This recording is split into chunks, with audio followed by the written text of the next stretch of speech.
Like many parents today, Lydia and Armando Perez are concerned about the impact of media on their sons Stephen, 13, and Andrew, 6. And even though the boys are good students, mom and dad impose strict control on what they can watch at home. Nintendo, PlayStation, something like that, they don't play too often, like probably twice a week for half an hour. And movies, once in a while, we go to the movies, probably once a month, and we rent movies at least twice a month. But they spend more time on television, like programs at night. Despite the limits they set, Lydia and her husband still worry about their son's constant exposure to material containing foul language and violence. If they get violence most of the time, the result is that they think it's common or it's natural for them to is appropriate, and that's the way they are going to act. The American Academy of Pediatrics says Lydia and Armando are right on target.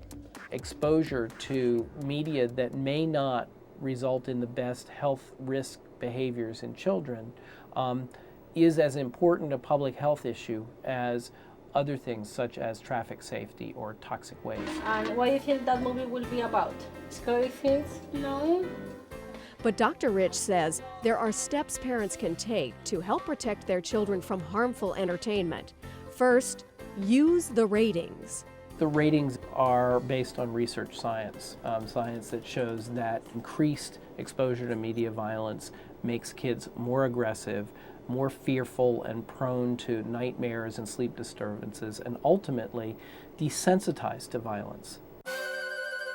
The ratings are usually based on the amount of violence, sex, nudity, strong language, or drug use your child will see or hear.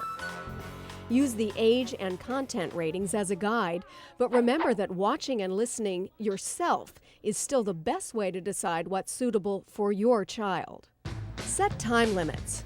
Limit your child's total screen time to no more than 1 or 2 hours per day.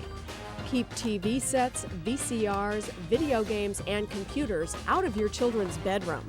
Instead, put them where you can be involved and monitor the activity.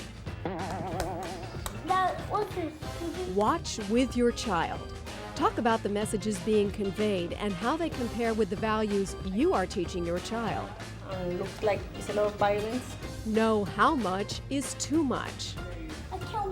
There are signs that TV, movies, or games may be having too much of an impact on your child. If you notice behavioral changes, such as poor school performance, talking back to adults, hitting or pushing other children, frequent nightmares, and drug or alcohol use, contact your pediatrician and further limit media exposure. Parents should also use the V-Chip.